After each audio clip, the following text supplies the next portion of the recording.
Antes de empezar, quiero agradecer a los auspiciantes de este evento, primero a la Universidad de Espíritu Santo por prestarnos las instalaciones, también al municipio de San Borondón, a Comandato, a Banco del Pacífico, Fundación Ecuador Libre, a Magua, Holiday Inn y al grupo de estudiantes europeos European Democrat Students. Justamente aprovechando que les agradezco a ellos, también quiero presentar al moderador de hoy, que es un joven español, pero con muchísima experiencia. Él es Carlo Angrisano, que es el vicepresidente de European Democrat Students y también es el vicesecretario internacional de Nuevas Generaciones. Así que con esto le paso la palabra para que él presente a los panelistas de hoy y que tengan un interesante panel. Gracias.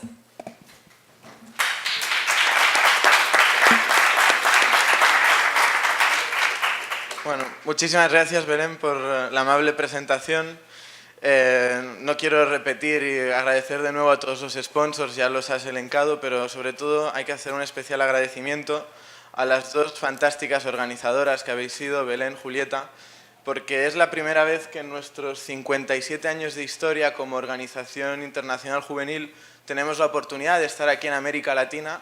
Y eso que Europa y América Latina tienen unos vínculos fuertísimos, unos vínculos especiales que nos han ligado culturalmente, políticamente y económicamente desde incontables años, desde hace más de 5 siglos. Para nosotros esta es una oportunidad única, venir aquí y poder discutir de todos los cambios que van a haber en nuestros continentes, entre este curso que se está cerrando ya políticamente y el curso que se va a abrir el año que viene. Son dos cursos fundamentales, yo diría que cruciales, para la estabilidad global, para nuestro futuro, para la prosperidad de la gente joven y que es el momento en el que nosotros tenemos que dar un paso al frente. Es el momento en el que parece que todo está a punto de derrumbarse y es el momento de los jóvenes valientes. Es un momento en el que las elecciones acarrean más peligros y más consecuencias negativas de las consecuencias positivas de las que se pueden extraer en unas elecciones. No voy a citar más ejemplos que López Obrador en México o la posibilidad de otro gobierno izquierdista, peligrosamente izquierdista en Colombia o la inestabilidad que pueden acarrear las próximas elecciones europeas. Pero de todo esto también es una gran oportunidad para los jóvenes, porque en momentos inestables, en momentos difíciles y en momentos oscuros es cuando es más fácil ver la luz y hacer lo que es correcto. Decía Ronald Reagan que la democracia siempre está a una generación de desaparecer. Así que os pido por favor que no hagáis que nuestra generación sea la generación que haga desaparecer la democracia, que seáis valientes, que deis un paso al frente. Y para entender todo esto yo creo que no hay mejor compañía que la de estos excelentes panelistas que os van a abrir un poco los ojos sobre todo lo que puede ocurrir entre este año y el que viene. Empezando por la derecha tenemos a Aparicio Caicedo, un ilustre doctor en Derecho por la prestigiosa Universidad de Navarra, socio en el despacho ILO and Economics, profesor de Derecho Constitucional y de Derecho de la Competencia y Visiting Researcher en la UCLA, en la Universidad de California. Además de esto, vivió un momento interesantísimo de la política española como asesor de la presidencia del Parlamento Vasco entre el 2009 y el 2013, momento en el que tomó el poder Patxi López, por primera vez un no nacionalista, gobernó en Euskadi con un pacto histórico entre el Partido Popular y el Partido Socialista, cosa que no vais a ver estos días en España, por desgracia. Continuando por la derecha, tenemos el honor de contar con Andrea Balda, excelente profesora de Relaciones Internacionales y de Terrorismo, aquí en la Universidad Casa Grande y también en la Universidad Alfonso X el Sabio, si no me equivoco. Aquí a mi izquierda tenéis a mi compañero, Virgilio Falco, abogado por la Universidad de Roma, recientemente graduado, pero que tiene una dilatada trayectoria en la política juvenil, en la política estudiantil, como presidente de la Asociación Studicentro en Italia, que ha llevado a muchísimos avances para los estudiantes italianos en los últimos años y desde julio del año pasado fue elegido como presidente de los European Democrat Students en Varna, en Bulgaria, y bueno, ahora está concluyendo su primer año y esperemos que vaya bien la reelección ahora en julio, porque yo también estoy en su equipo. Y para terminar, aquí a la izquierda de todo, esperemos que no ideológicamente, tenemos a Mauricio Alarcón Salvador, director ejecutivo de la Fundación Ciudadanía y Desarrollo, director de proyectos en Fundamedios y coordinador de Relaciones Internacionales de la Red Latinoamericana de Jóvenes por la Democracia. Así que, sin más dilación, yo creo que, bueno, si no lo sabéis ya, esto es la modalidad de este panel es que cada panelista va a poder hablar 5 minutos, después yo les voy a preguntar y repreguntar para exprimirles un poco y después os voy a dar la oportunidad de hacer lo propio. Así que yo creo que las damas van primero, así que le voy a hacer la palabra a Andrea. Un fuerte aplauso.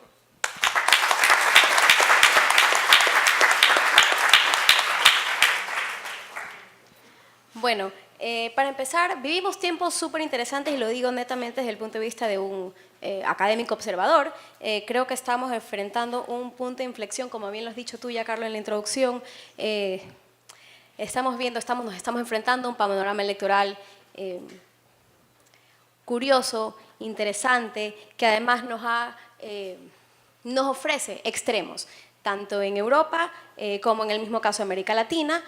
Vamos a ver o veremos en las próximas semanas el resultado de la segunda vuelta colombiana, en la que tenemos nuevamente dos extremos. Lo mismo tenemos en México, con López Obrador por la izquierda, un candidato cuestionado, por decirlo menos, y luego hemos venido viendo los resultados de elecciones en Europa.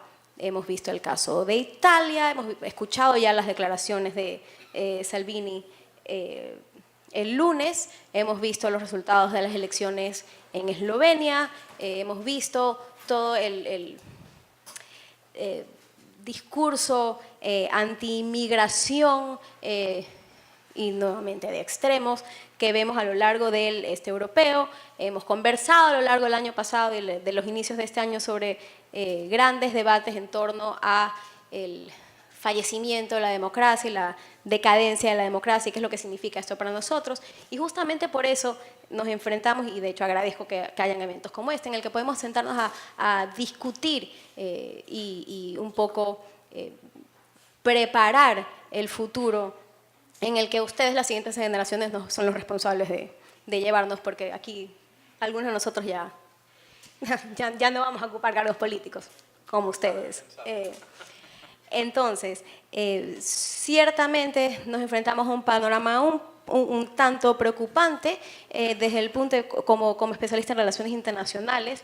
Si nos sentamos frente a un análisis de frente del sistema internacional y analizamos cuáles son los grandes problemas a los que nos estamos enfrentando como sociedad internacional, es decir, las guerras que estamos viendo, los conflictos que estamos viviendo, todos estos estados que han ido socavando sus instituciones democráticas y cayendo en la categoría de estados fallidos y las implicaciones que esto tiene para el sistema internacional.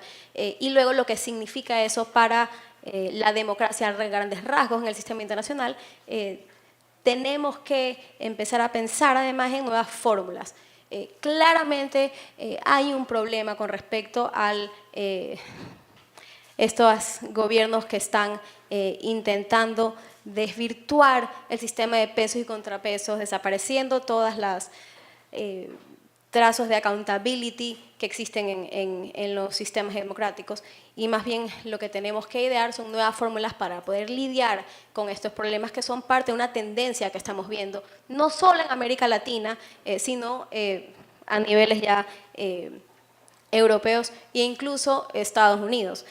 Tanto así que comentaba Gideon Rose en un especial para Foreign Policy el mes anterior, en el que decía, bueno, esta película con respecto a la desinstitucionalización de las democracias ya la hemos visto nosotros en América Latina, nunca la hemos visto en inglés, que es lo que resulta enormemente preocupante, porque estas otras, digamos, estos baluartes de la democracia, estos baluartes de las grandes instituciones como lo son Estados Unidos y la Unión Europea, son en cambio los que estamos viendo ahora más o menos tambalear en torno a esos principios. Por lo que, nuevamente, recurrimos a ustedes, jóvenes, para que empecemos a idear nuevas soluciones para poder llegar a, tal vez no a uno de los extremos, pero en un punto medio donde podamos reinstitucionalizar estos estados, satisfaciendo no necesariamente a las minorías como lo hicimos a lo largo de los 90 o a las mayorías, que es lo que está sucediendo en Europa, pero a un común. Gracias.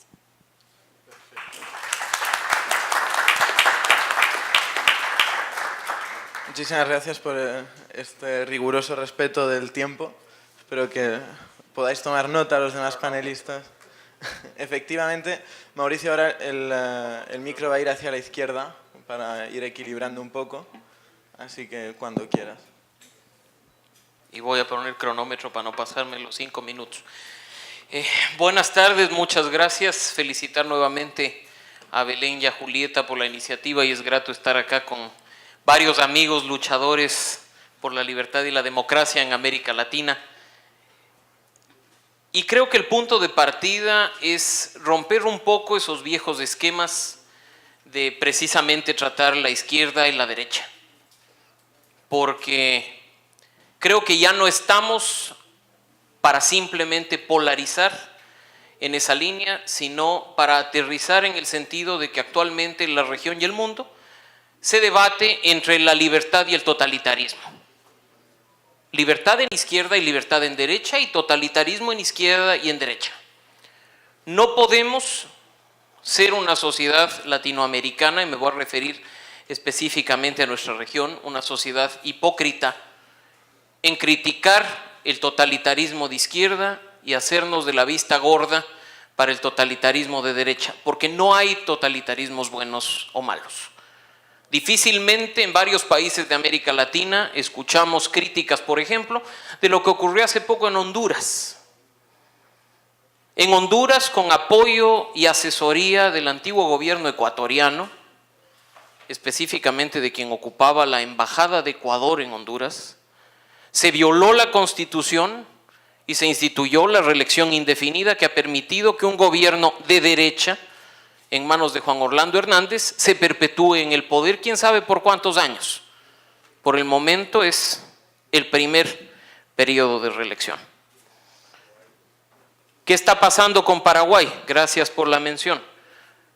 Si no es por la presión social, se forza la Constitución y el presidente busca una reelección. Ahora estamos en una situación igual de compleja en Paraguay, porque resulta que el presidente corre para el Senado violando la Constitución. Es electo senador y ahora está renunciando a la presidencia para posesionarse en el Senado y mantener una relativa inmunidad. Entonces vemos que no todo se enfoca en este rato combatir únicamente a gobiernos dictatoriales de izquierda como los que vive Venezuela, como los que empieza a vivir Bolivia, o como los que ya está viviendo en este momento y de manera sanguinaria Nicaragua. Hay que preocuparnos por el principio máximo que debe regir en una democracia, que es la libertad. Cuando la libertad está en riesgo, no importa ideologías. Ese es el principio máximo que hay que defender a toda costa. Y sin duda un panorama similar es el que lo están viviendo en Europa, porque yo tengo entendido que los totalitarismos, precisamente en el caso europeo, están muy asociados más bien a las ideologías de derecha. Y fácil es, como actualmente estamos viviendo en Ecuador, polarizar y seguir esa polarización en el sentido de o estás con los buenos o estás con los malos en función de determinado momento político. Apoyas a los unos, apoyas a los otros o simplemente la estigmatización. Y así no se construye democracia, así no se reconstruyen las instituciones. Porque el totalitarismo es muy práctico en destruir. Ecuador ha vivido durante una década una desinstitucionalización sin precedentes. La misma desinstitucionalización que sufre Venezuela, que sufre Nicaragua, que sufre Bolivia.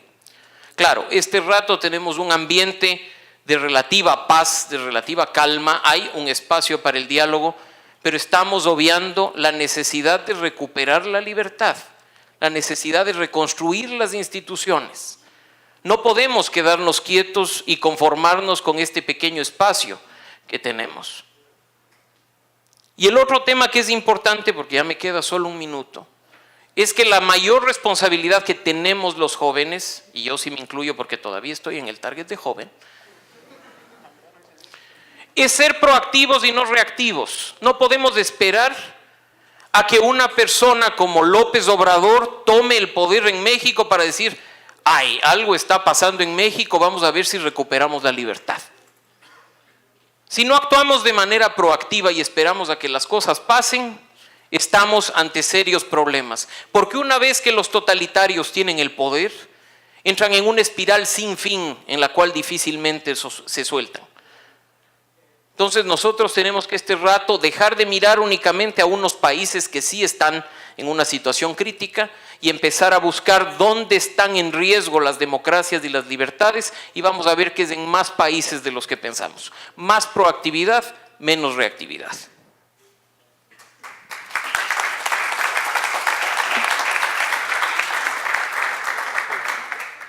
Muchísimas gracias. Ahora, siguiendo este criterio de equilibrio, le voy a hacer la palabra a Aparicio.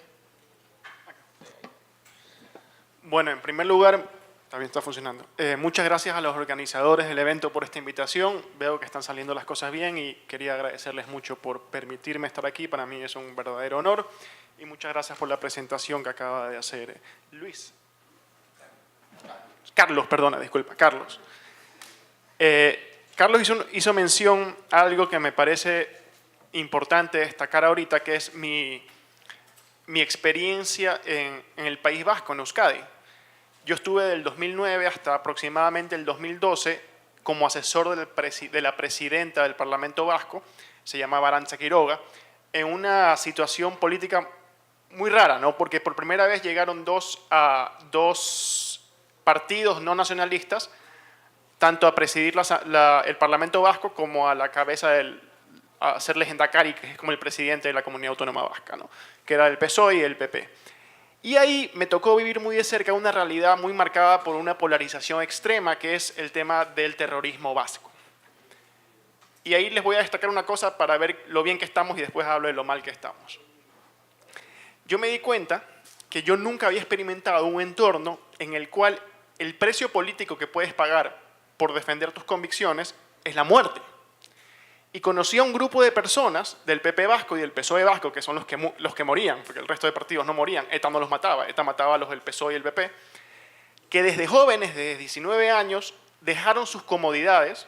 País Vasco es una comunidad muy afluente, muy buen nivel de vida, eran chicos de clase media que les iba muy bien, dejaron sus comodidades para dedicarse a la política. En un entorno en que eso significaba que al día siguiente cualquier persona te podía pegar un tiro en la nuca, literalmente.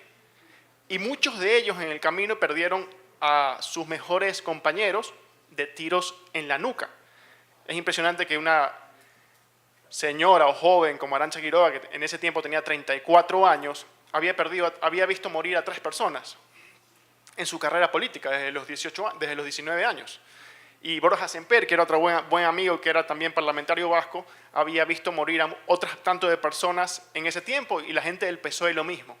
Entonces eso me hizo reflexionar mucho, porque aquí, y esa es la parte buena, pase lo que pase, Ecuador no ha perdido la cordura. Un tiempo casi la perdió, pero no hemos llegado a tener a una persona que te pega un tiro en la nuca por pensar distinto, lo cual nos deja sin ningún pretexto para no arriesgarnos a participar. Porque si ellos pudieron participar, esas personas que yo conocí, muchos de ellos dieron la vida, la verdad es que nosotros podemos por lo menos pensar que no tenemos ese gran problema que es el extremismo llevado a grado máximo, que es el terrorismo, la máxima polarización.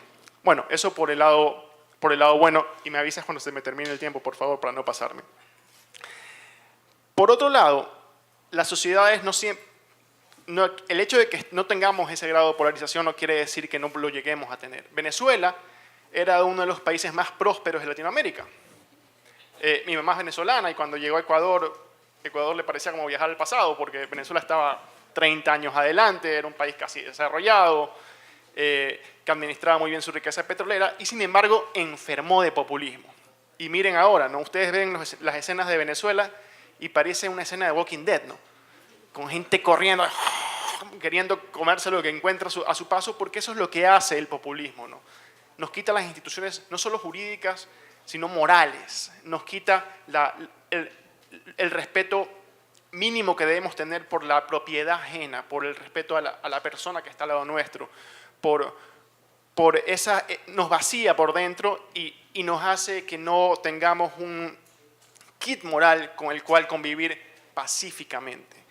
Y bueno, y eso pasa, por ejemplo, en Venezuela, pasa también en Cuba, que es otro país que nosotros ya no le paramos bola porque estamos acostumbrados a Cuba. Pero llevamos 60 años en nuestra región con un país que lleva una dictadura que es casi una monarquía, que hereda en el puesto donde solo hay un partido político por el cual votar. Y como Fidel Castro siempre nos ha caído bien porque ha sido el izquierdista cool con esa barba y el che guapo y todo el mundo, le han perdonado las cosas.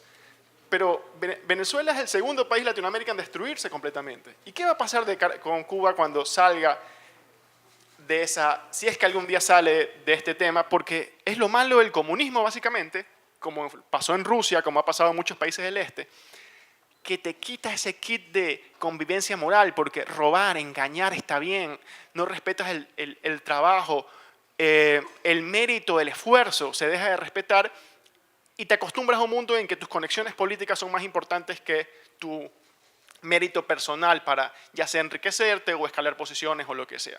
Entonces tenemos dos países que han enfermado, otros países que se han curado, como Perú, por ejemplo, como Colombia, que llegó a ser el país más violento del mundo entre narcotráficos, terroristas y todo lo que se pueda imaginar, a tener una democracia muy estable y ser muy institucional. Colombia hoy día, por ejemplo, la Corte Constitucional colombiana es una de las mejores, en mi opinión, quizás de Latinoamérica, y se da de igual a igual con cualquier Corte Constitucional europea. Y ustedes van allá y el fiscal colombiano es un tipo que se da de igual a igual con cualquier fiscal europeo. Se sana, se regresa de la enfermedad, se regresa de ser un walking dead a ser un humano otra vez. Pero ese tiempo, ya, entonces ya les quería hacer algo increíble, pero ya no les puedo decir nada más. Y eso les quería decir. 30 segundos más. Mi conclusión. Esa delicada equilibrio que mantiene una sociedad libre es muy delicado, ¿no? Se trata de mantener instituciones como la democracia liberal, el Estado de Derecho, el respeto a la propiedad privada. Todo pende de un hilo muy tenue, ¿no? Y nunca lo demos por sentado, porque en países, por ejemplo, como México, donde muchas cosas se dieron por sentado, no era perfecto, hoy están a punto de perder todo eso por un populista. Países como España está ganando poder, aunque haya menos alguien como Podemos. Entonces, siempre hay que mantener viva presente ese dedicado balance que necesitamos para no convertirnos en walking deads. Muchas gracias.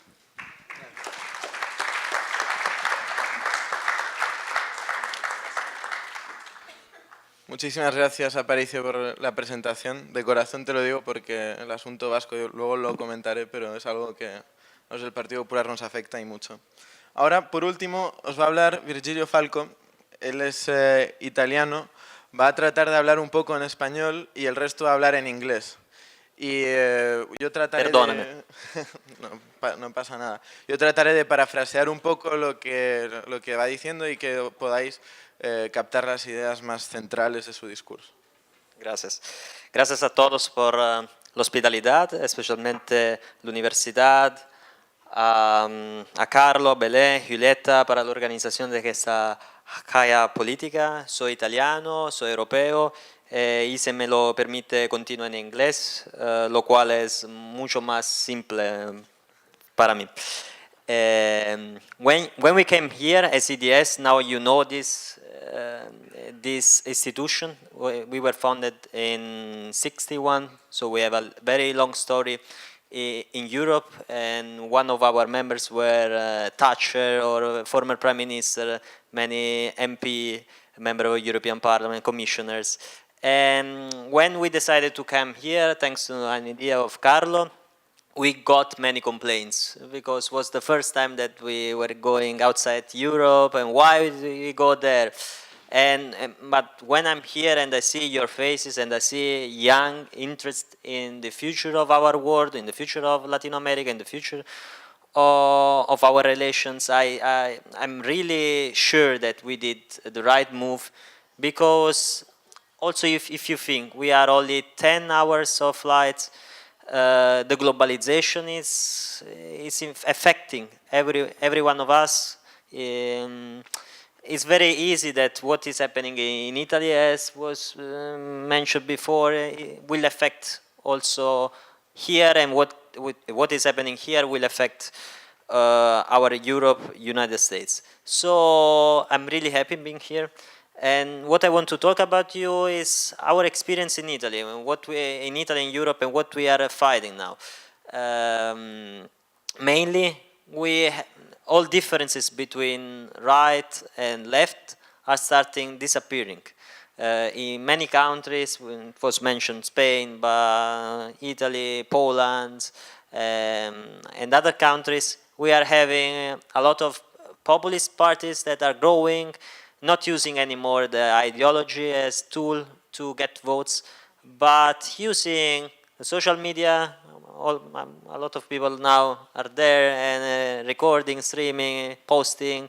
They're very effective on people, and using very easy slogans, using very easy statements that are getting easily people.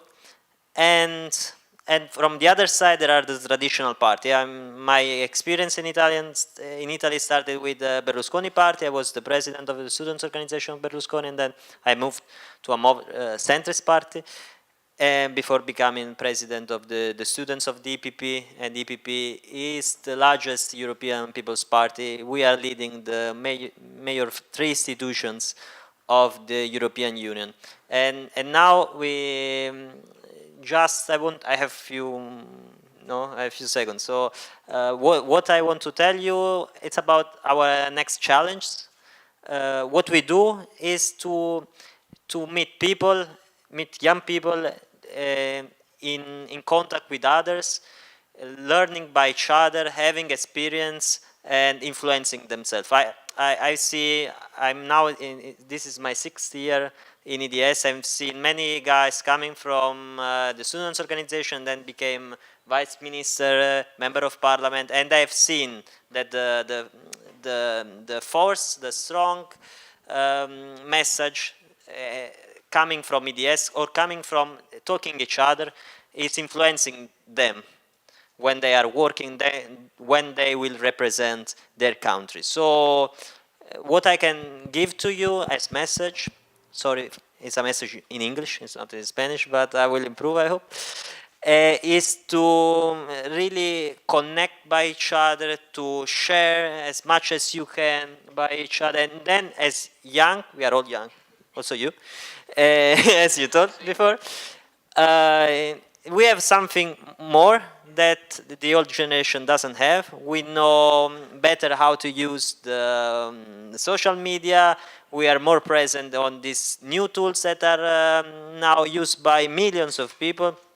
Let's be there, but let's not forget the message that we want to deliver. Let's be critical, let's be deep in our thoughts, let's study, let's go to university, let's achieve what we can get from these institutions, but then let's communicate to our fellow people in a very easy way, in a much more usable way, what we want to achieve and we want to communicate to our audience, to our target.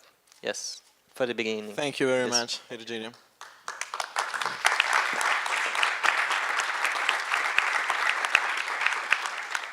Bueno, si me permitís resumir un poquito lo que acaba de decir en español, ha empezado explicando que nuestra organización al inicio de este viaje había recibido ciertas críticas, por qué salir de Europa, qué hay fuera de Europa, una visión demasiado europeocentrista que a menudo afecta a nuestra política regional. Y finalmente, ahora que estamos aquí, pues la verdad que todo el mundo nos escribe ¿y por qué yo no estoy? Y están muertos de envidia de estar en un país así aprendiendo tanto y tanto como hemos aprendido estos días. ¿Y por qué hemos llegado hasta aquí tan fácilmente? Pues porque estamos en un contexto de la globalización, en el que el hecho de que nos conozcamos jóvenes latinos, jóvenes europeos, es algo que solo puede enriquecernos, es algo que debemos hacer todos, no solo en nuestra dirección de Europa hacia América Latina, pero también os invitamos a que vengáis hacia Europa. También ha hablado un poco de los peligros de estas nuevas ideologías que no tienen ideología, de estas nuevas corrientes desideologizadas que están pues, azotando Europa por todos lados a nivel en la política europea, pero también en la política de nuestro país, Italia.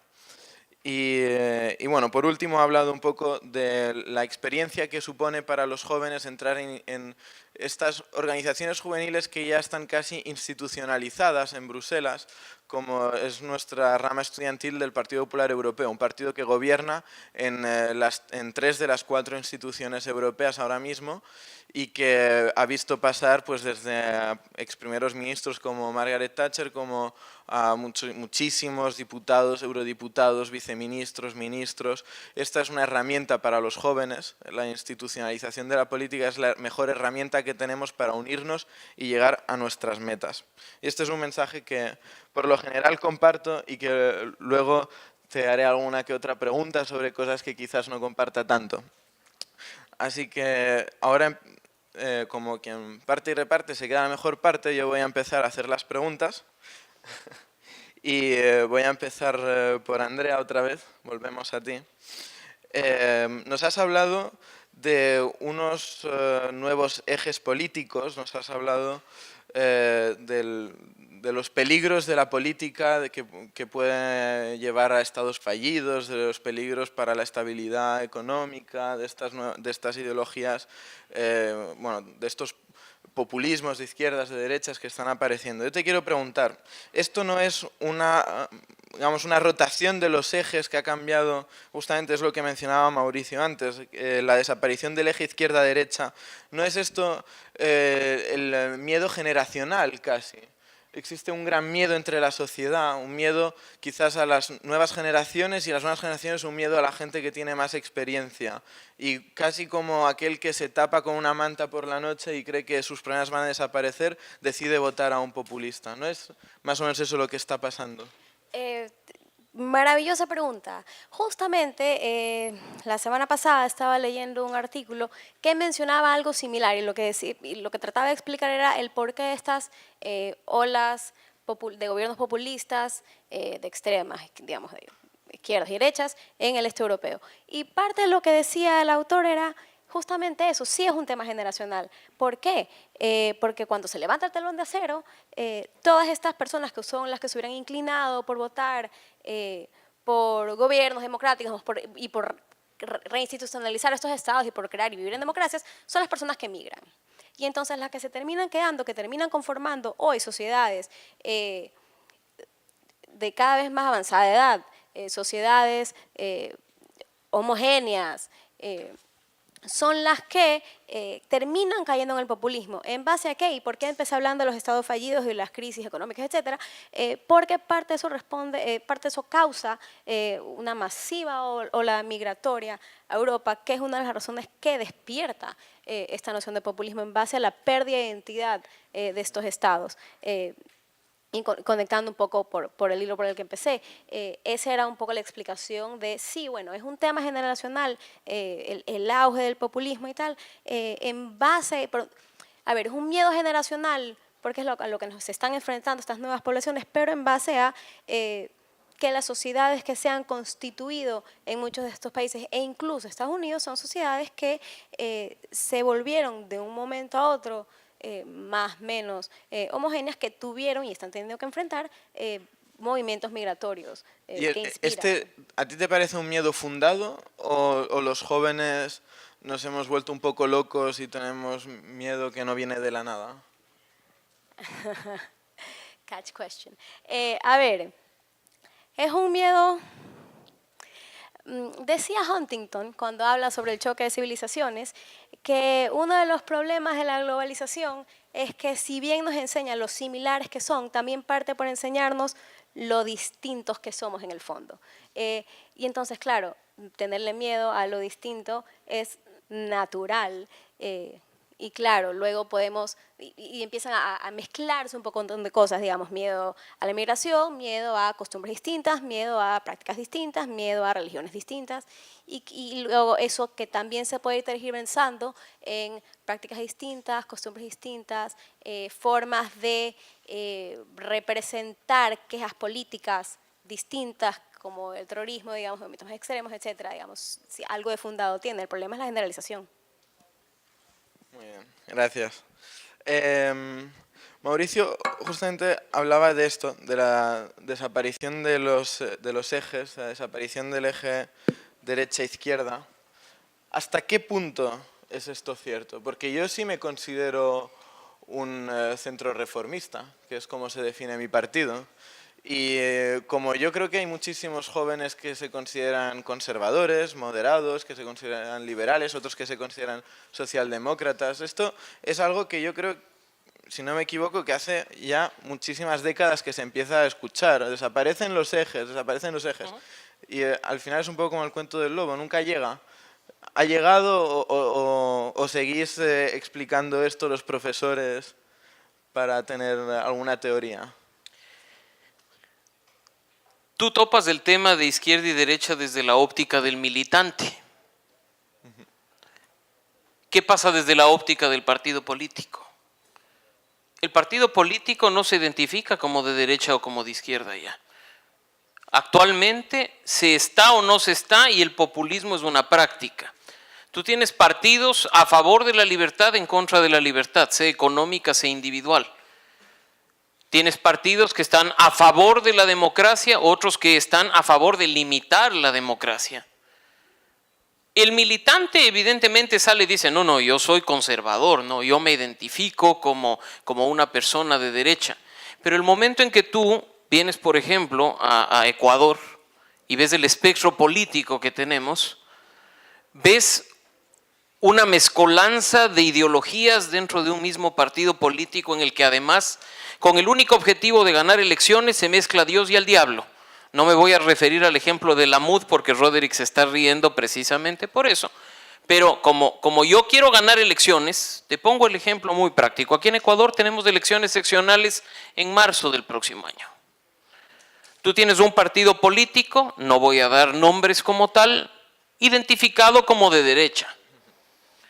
Pero si por ahí ese partido político encuentra a un futbolista que estuvo en el gobierno anterior, que fue un gobierno claramente de izquierda, y lo puede reclutar para ganar la elección local, lo hace. Entonces el militante va a seguir diciendo yo voto por ellos porque es un partido de derecha, pero el partido no es ni de derecha ni de izquierda. Perdieron totalmente el tema ideológico desde mi humilde punto de vista y tienen ahora una sola óptica en mente, ganar elecciones. Claro, pero si uno no gana elecciones no puede hacer nada. Y además... Pero para ganar elecciones hay que tener principios. Caso contrario te vuelve simplemente una máquina electoral. Ajá, entiendo. Entonces yo creo, Carlos, que eso es muy importante porque si estamos aquí nosotros intentando motivar a los jóvenes para que participen en política, una de las mejores formas de motivarlos es bajo la base de principios, por lo menos ese es mi punto personal. Porque yo no quiero jóvenes que el día de mañana sean utilizados para hacer relleno de las listas de concejales. Yo no quiero jóvenes que sean utilizados para armar los festejos barriales y a los que yo les diga que vayan a pegar afiches en los postes. Yo quiero jóvenes líderes que tengan un rol protagónico en la política, que tengan la posibilidad de, sin temor al interior de la organización, decir lo que piensan y que puedan ganar espacios de poder. Caso contrario, simplemente, y te lo digo, insisto, desde el punto personal, estás frente a un uso de los jóvenes para simplemente seguir construyendo tu maquinaria electoral. Pero yo ahí veo una pequeña construcción, una pequeña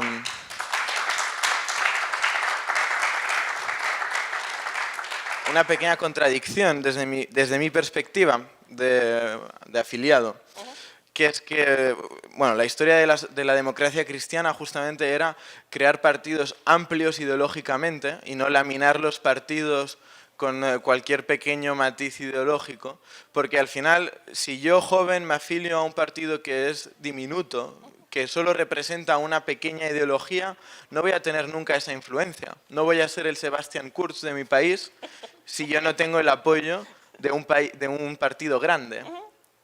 Entonces, ¿cómo se puede combinar esto? ¿Por qué es malo querer ampliar el espectro ideológico de un partido? No confundas, yo no estoy diciendo que es malo querer ampliar el espectro ideológico.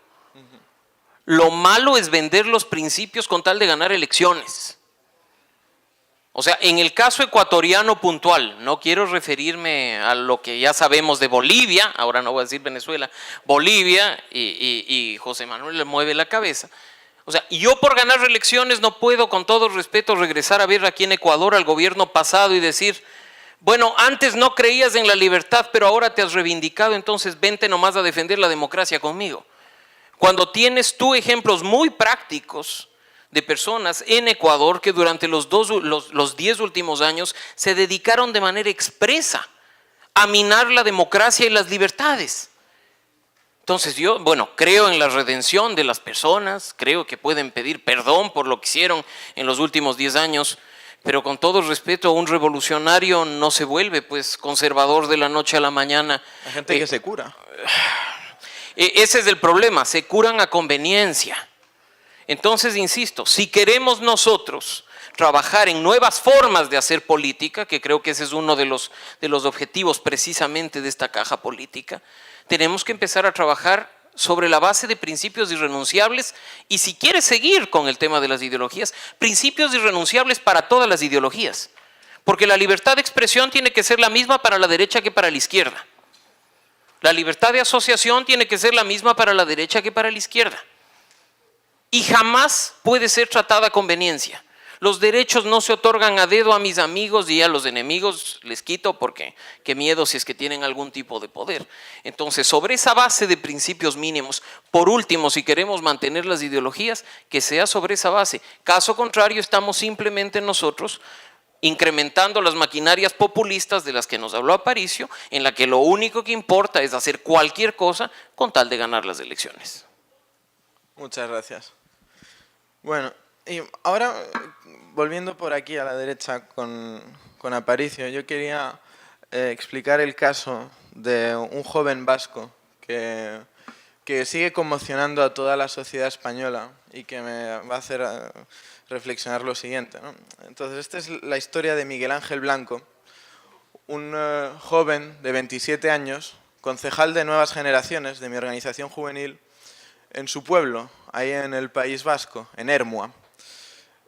Miguel Ángel tenía 27 años, llevaba pocos años afiliado, era concejal de la oposición, trabajaba en una oficina, no era muy rico, no era un hombre acaudalado, tenía una hermana, tenía una madre, un padre, y una tarde estaba volviendo después de un pleno del ayuntamiento a su oficina y lo secuestraron. Era la tarde del 12 de julio de 1997. No me acuerdo porque yo fuese muy mayor, yo tenía apenas unos meses, aunque sí fui a las manifestaciones para pedir su libertad. Pero la reacción durante esas poco más de 24 horas de secuestro fueron cientos de miles, millones de españoles, en su mayoría jóvenes, con las manos pintadas de blanco, pidiendo por la calle que les pegaran a ellos el tiro en la nuca y que liberasen a Miguel Ángel Blanco. Y ese fue uno de los momentos más heroicos de la sociedad española. Un momento en el que realmente no tenía nadie por qué salir a la calle, era solo un chico joven, no tenía ninguna relevancia política, el gobierno podría haber cedido perfectamente a cualquiera de las peticiones de los terroristas, pero su familia dijo que no, que había que ser firmes con los terroristas y que su libertad no iba a ser a cualquier precio. Y ese era el deseo de Miguel Ángel. Finalmente, por la madrugada del 13 de julio le pegaron un tiro en la nuca y los terroristas, que todo el mundo en la sociedad vasca sabía quiénes eran, fueron los que necesitaron protección policial por primera vez. Esa fue la reacción tardía, después de casi 700 muertes, esa fue la reacción social y tardó demasiado en llegar. Entonces yo te quiero preguntar, ¿los jóvenes ecuatorianos tienen esa valentía ahora mismo? A ver, sí la tenemos, ¿no? Creo que sí. A ver, El terrorismo es el fundamentalismo, el populismo, le habla no a nuestro yo racional, sino al cavernícola que todos llevamos dentro. Te habla al tribal, al que quiere salir a decir bunga, bunga y sacar una lanza y defender la tribu. Yo solo lo experimenté en persona porque cuando yo estuve haciendo mi doctorado en la Universidad de Navarra en el 2009, explotó una bomba de ETA a 20 metros donde yo estaba. Yo la vi explotar. Por primera vez en mi vida vi lo que era una explosión, una bola de fuego subir así. Y de ahí en las siguientes horas, por lo menos en las siguientes 24 horas, si ustedes me preguntaban a mí, si yo era el que decidía la política en terrorismo, y ustedes me preguntaban a mí, si yo daba la orden de matar a los etarras, al entorno de Berchale, que es la izquierda etarra, a sus padres, a sus madres, a sus hijos, a toda su familia, sin duda alguna yo hubiera dicho sí. Porque eso crea el terrorismo, crea que tú te vuelvas un cavernícola y el odio ciegue tu mente, porque en ese momento yo entendí el concepto de terrorismo que viene, o sea, la palabra es obvia, ¿no? Terror, porque eso fue lo que yo sentí, miedo cerval, te paraliza y tus emociones, tu razón se nubla y solo eres emociones de supervivencia, por eso tu instinto tribal. Nosotros hemos vivido en tribus, los humanos me refiero, no a ustedes.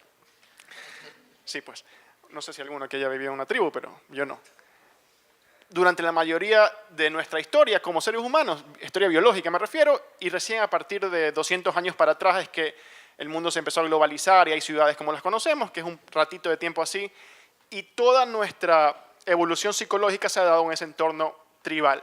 Por eso, como decía Andrea antes, el miedo, que es la base del terrorismo, es la base del populismo también. Inculcarnos miedo al otro.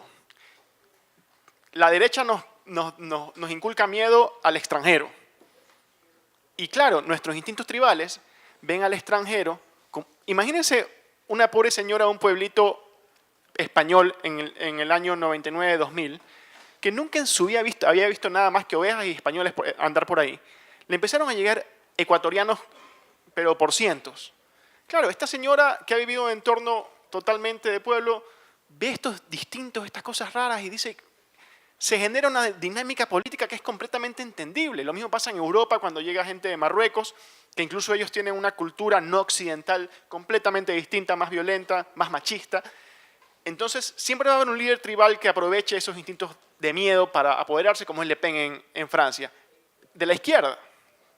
De la izquierda son especialistas en inventar enemigos. La larga noche neoliberal, los americanos, los empresarios, los aristócratas, los banqueros, cualquier cosa es un enemigo para ellos. Y claro, nuestro instinto tribal dice, porque antes la sociedad no era tan rica, entonces ¿quién eran los ricos? Los reyes que usurpaban cosas. Entonces tenemos como ese sesgo tribal a decir que si ese hombre es rico es porque le quitó algo a alguien. Ya no es así.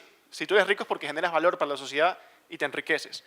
Pero bueno, yo creo que hay que tener muy presente que con lo que tú me preguntabas, no hemos pasado en Ecuador por algo así. Gracias a Dios, en Colombia sí, 10 veces peor que en España, ¿no? En Perú, 10 veces peor que en España porque tuvieron la peor y más sanguinaria guerrilla que es el, ¿cómo se llamaba? Sendero Luminoso, que era una cosa ya abominable, que ni ETA llegaba a ese nivel de refinamiento de monstruosidad. Y yo creo que Ecuador, no sé, y no quiero nunca contestar esa pregunta. Porque el día que venga eso, y creo que lo superamos una etapa en que podría venir eso, nadie sabe en qué termina. Y no es el hecho de ser valiente, es el hecho de saber reaccionar racionalmente y no con bunga bunga. Muchas gracias. Claro. Te repregunto.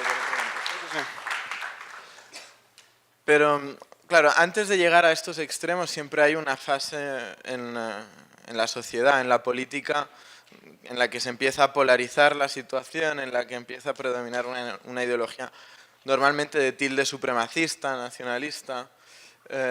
Bueno, ahora parece que en Ecuador las cosas se están calmando un poco, pero ha sido gracias a los jóvenes. Si volviese ahora el presidente a tomar unos postulados más radicales, ¿saldrían los jóvenes, saldríais vosotros a defender vuestra libertad antes de que empiece a ser peligroso, antes de que empiece a ser necesario?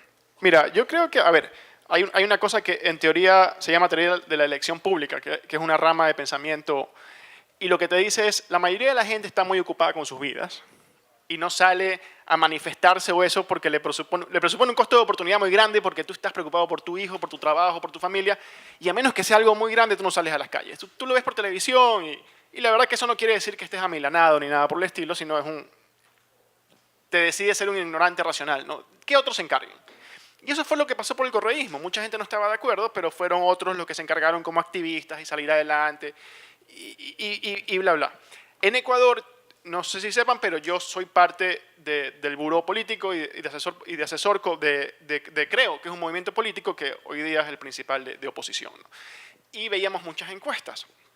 Ecuador, te puedo decir que nunca se contagió de la polarización ideológica del correísmo, a diferencia de Venezuela. Venezuela es un país que su sistema educativo por años, mi mamá es venezolana, y les inculcó un nacionalismo chauvinista muy fuerte. Y hay un ensayo de Enrique Krause que es muy bueno, que lo lean, sobre el tema de Bolívar y esa casi religión que existe hacia el sentimiento nacionalista de Bolívar y tal. Mi mamá se pone brava si yo hablo mal de Bolívar. O sea. Entonces, había un entorno mucho más dado a esa polarización nacionalista, chauvinista. Aquí no, aquí para bien o para mal somos como más moderados, no lo sé. Es más, muy gracioso, durante el reinado, la parte más popular de Correa, tú le preguntabas al ecuatoriano promedio si se consideraba de derecha o izquierda y te decían de derecha, obviamente. ¿Por quién votan por Correa? O sea, era una cosa bien rara porque aquí lo que predomina es ese caudillo carismático que fue Correa. Gracias por suerte del destino, no penetró el socialismo del siglo XXI. Y hoy día lo vemos, ¿no? Hoy día vemos un gobierno que sin convicción quiere cambiar de rumbo, pero no tiene mayor oposición popular para hacerlo. No lo están haciendo bien porque obviamente eso es una cosa importante de la que hablaba Mauricio. Hay que tener convicciones claras. Y las convicciones claras se adquieren estudiando y sabiendo lo que se va a defender.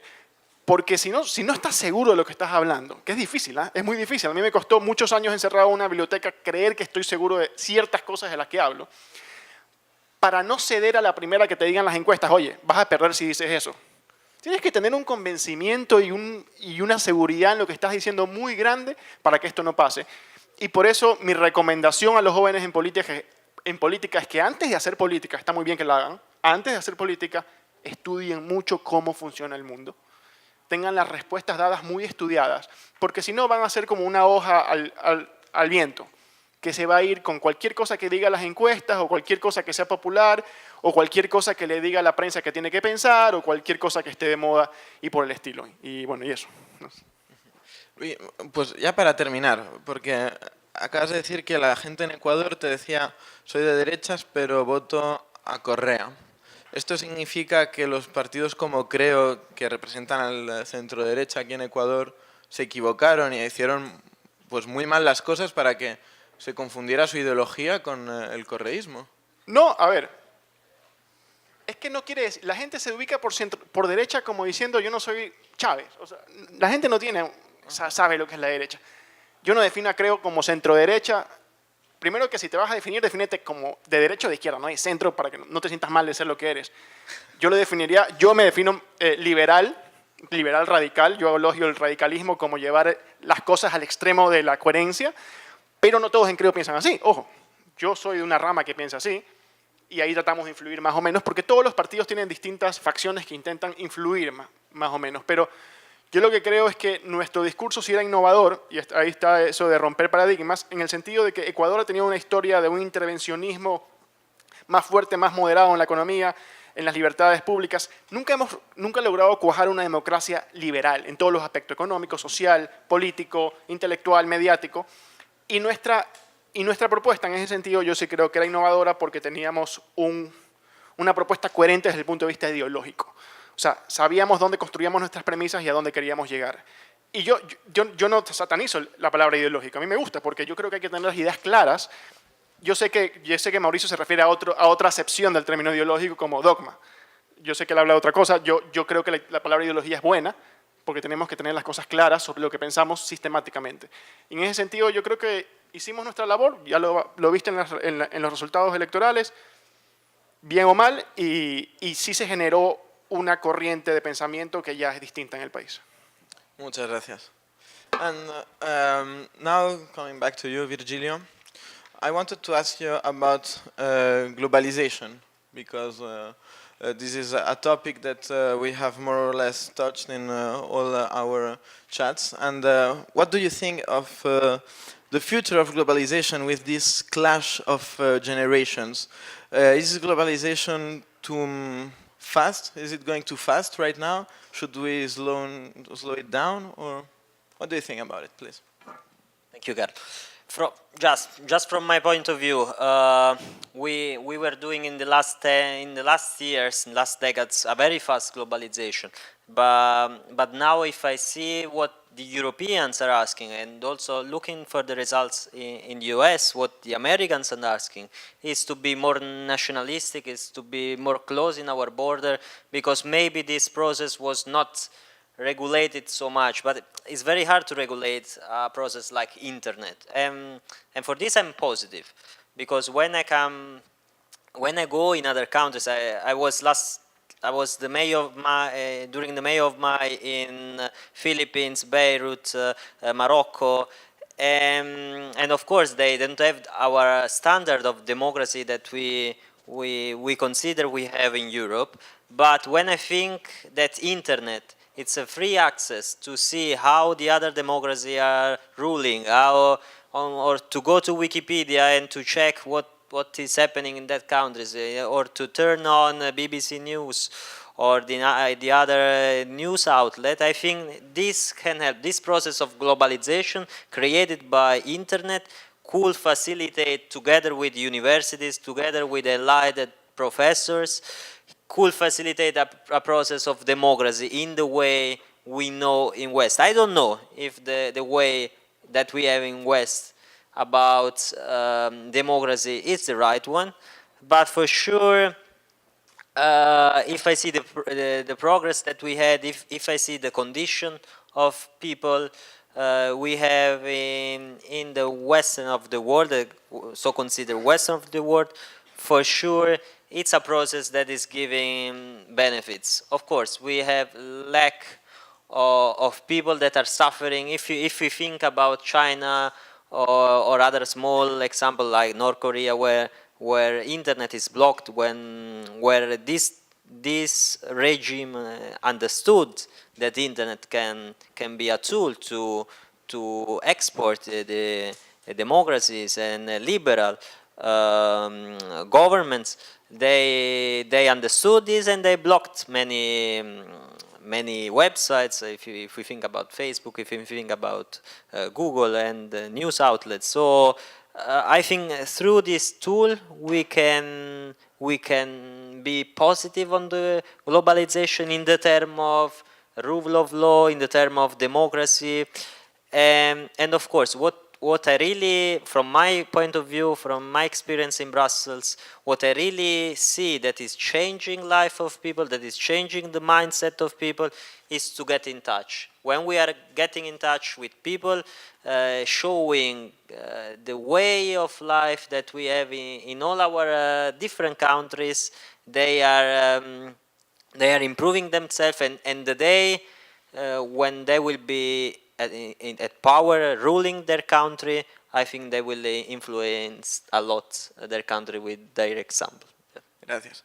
Bueno, para resumir, le he preguntado sobre la globalización, sobre, bueno, ahora en Europa por lo menos se discute mucho sobre si se ha avanzado demasiado rápido en este proceso de globalización, y me ha contestado pues que a priori no, porque es cierto que aunque puede haber generado ciertas desigualdades, esto ha abierto un mundo de posibilidades a todas nuestras sociedades, con las ventajas que supone todas las redes sociales, la capacidad para estar en contacto los unos con los otros, y que esto debería tener una ventaja democrática, porque uno puede vivir sin estar en otro país, puede ver cuáles son los beneficios de nuestro modelo de democracia, y entonces podría ocurrir que se terminara exportando, que es lo que se pensaba que iba a ocurrir al final de la Guerra Fría, por cierto.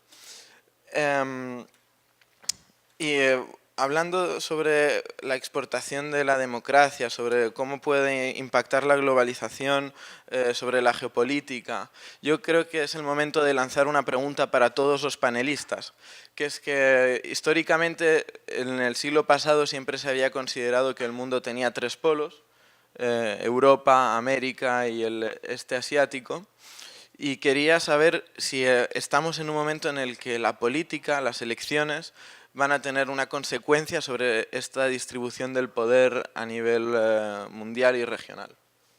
Si queréis, de derecha a izquierda podéis ir contestando. Ahí hay uno. A ver.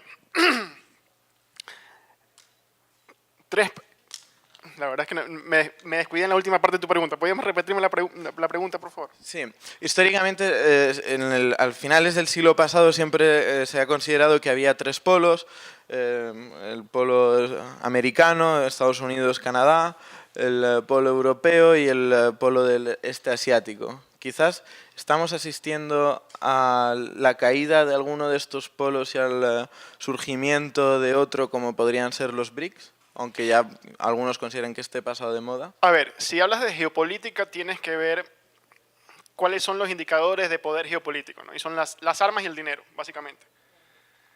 Desde el punto de vista del dinero, el emerger de China es obvio. O sea, en Latinoamérica, China ocupa el lugar que ocupaba Estados Unidos en los años 50, ¿no?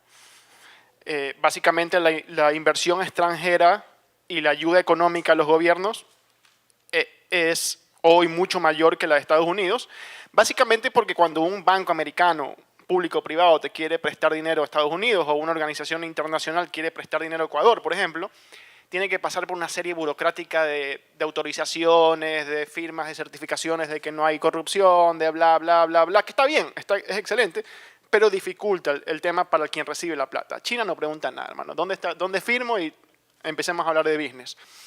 Y le da todos sus negocios a su gente, y eso es un tema de corrupción tremendo, porque como todo es público, nada es de nadie. Y solo son gente puesta por el partido en las empresas que vienen a hacer las obras con ese mismo dinero que viene de bancos que son del Estado, que son gente puesta por el partido, y ahí se van repartiendo billetes y repartiendo billetes a mansalva, con obras que son hechas por empresas creadas de la noche a la mañana. En Estados Unidos no digo que en las empresas americanas o europeas no había corrupción, porque la había, pero por lo menos eran empresas privadas consolidadas que tenían unos accionistas y un know-how. Ahora veamos cómo viene China, la calidad de la obra china, que en todos lados, es por todos lados peor, porque se trata de... China sigue siendo una dictadura, al fin y al cabo. China tuvo el acierto de abrir su economía, pero eso es una dictadura. Entonces nos quedamos callados porque ya los chinos están saliendo de la pobreza, y es bueno que por lo menos hayan hecho eso. Han salido, el mayor programa contra la pobreza es la globalización y el libre comercio, que en China ha sacado más de 600 personas de la pobreza absoluta. Como pasó en Chile, por ejemplo. Lastimosamente fue una dictadura la de Pinochet, pero que tomó buenas decisiones en el campo económico y sacó de la pobreza a los chilenos. Perdona que te interrumpa, pero quiero solo hacerte una pregunta breve y después ya pasar al siguiente panelista. Sí. ¿Crees que Lenín Moreno es el Deng Xiaoping ecuatoriano? No, para nada. Lenín Moreno, a ver, Deng Xiaoping cambió... eso estuvo gracioso. Off the record, tranquilo. No, tranquilo. A ver, no, para nada. El problema actual del gobierno ecuatoriano es que está tomando un cambio de turno obligado, un cambio de rumbo obligado por las circunstancias, pero no apoyado por la convicción. Es decir, ellos están yendo a donde tienen que ir porque los obliga, es como un río que los obliga, porque la racionalidad económica se impone, pero ellos no creen en lo que están haciendo. Nombran a un ministro que es un buen tipo, un hombre con buenas ideas claras, una persona a la que conozco, pero en un entorno ideológico donde ellos condenan lo que él quiere hacer. Entonces yo no creo que de esa mezcla salga algo bueno. Lo que tienen de bueno las dictaduras, y con esto termino, perdón, las dictaduras no tienen nada de bueno, lo que tienen de menos malo las dictaduras, perdón, ¿cuándo me van a...? Es que en China, por ejemplo, al chinito de Deng Xiaoping se le cambió el cassette y ellos imponen el cambio. En los países democráticos tienes que pasar por un proceso de discusión, aprobar nuevas leyes, y es mucho más complicado. En definitiva, Lenin es Lenin, y más parecido a Lenin, al antiguo Lenin que a Deng Xiaoping. Muchas gracias. Estupendo. A ver, si estamos viendo un momento en el que puede cambiar la distribución de poder de los tres polos, creo que hemos lanzado los dados y estamos hacia punto de ver qué es lo que hemos sacado en ese aspecto. Y de hecho sí, retomando lo que dice Aparicio con respecto a las opciones de poder duro, digamos, de quién tiene el poder y quién tiene las armas y quién tiene el dinero, también tenemos que rescatar el tema del poder blando. Y si lo vemos desde ese aspecto, bueno, vemos, Estados Unidos, ¿qué tan influyente es Estados Unidos a nivel político hoy en día? ¿Todavía bastante? Sí. ¿Qué tanto? ¿Y qué tanto el discurso de Donald Trump puede influir en otros estados? Luego, China y toda su inversión en América Latina sí es un tema de poder duro, pero además es un tema enorme de poder blando. Y Rusia. No podemos hablar de un reshuffling de poder internacional sin dejar de lado a Rusia. No nos vayamos tan lejos. Muchas de las... estamos hablando de, y gran parte de las noticias estadounidenses cubren estas posibles relaciones amistosas entre el gobierno estadounidense y el gobierno ruso. Y gran parte de estos nuevos gobiernos extremistas del este europeo hablan de Rusia en los mejores términos. Orbán durante toda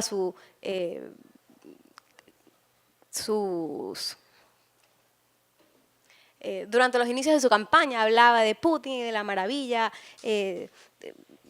autoritaria en la que se manejan estos gobiernos y tal. Entonces sí, estamos viendo, creo que estamos en ese, como que al borde del abismo, viendo un posible cambio de influencia de poder, inclinándose un poquito más hacia estos otros polos.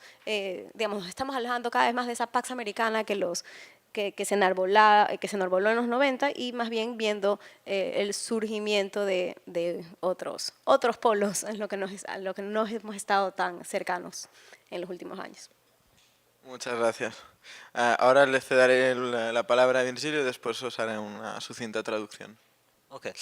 Now, just briefly, because my colleagues are more expert of me on this issue, but so I will bring you my experience. I was before coming here, I was in Miami, and I met the representative of the Republicans, and I asked them something like that: what is the future? What is the future between US, Europe, and Asia? And they say, yeah, good cooperation with Europe, but China is the evil, El Diablo. So, and we continue in this way. So, and I replied, but you are really worried. You look very worried about this. And you look like the Soviets when they were talking about the US. And I confirmed this. They're coming from, of course, it's not a representation of US. They're coming from the Republicans. They're very close to Trump. But still, I confirm what the panelists say before of me. China looks like more smart on investing their money. I see also in the European and in the Italian experience, they are investing in a very strategical markets, in a very strategical companies.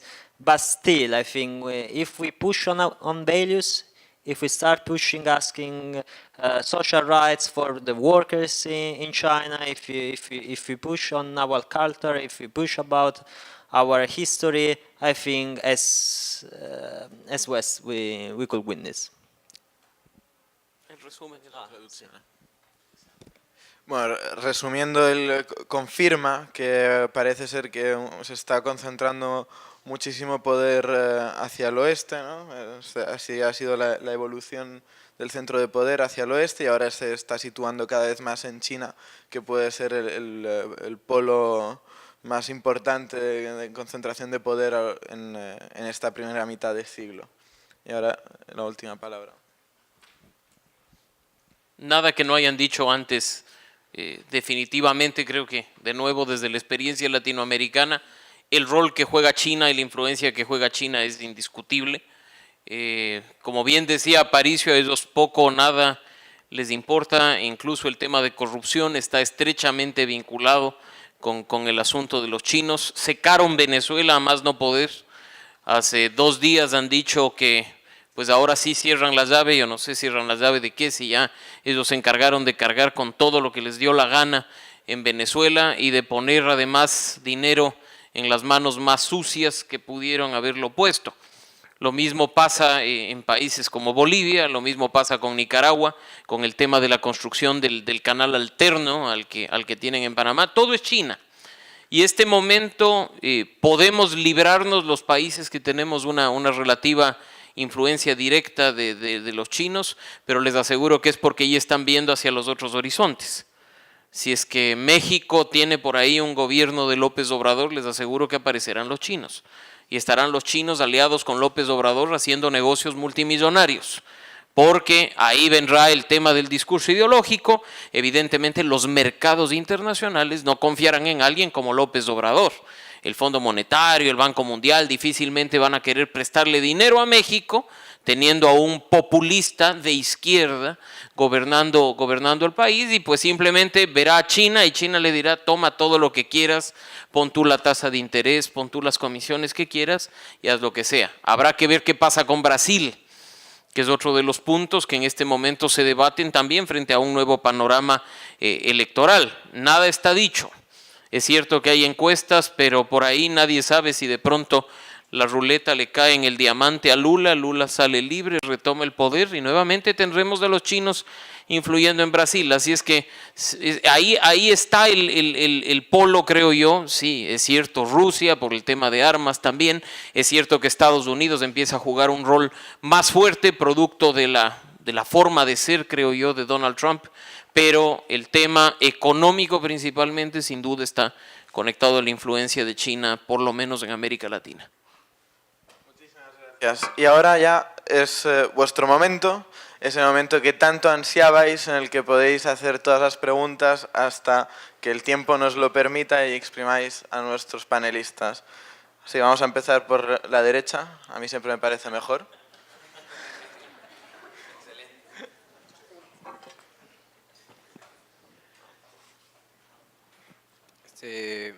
Buenas tardes con todos. Me quería dirigir a Mauricio. ¿Cuál es tu nombre, perdón? Daniel Mayorga. La patología que más daño causa a la democracia es la degeneración en mayoritarismo, que hace creer a los caudillos que el apoyo de la mayoría le da la autoridad para atropellar las libertades individuales, saltándose incluso las instituciones que están para defenderlas. ¿Cómo podemos preparar a la sociedad ante esta amenaza para no esperar a que nuestras democracias estén arruinadas y ya sea muy tarde?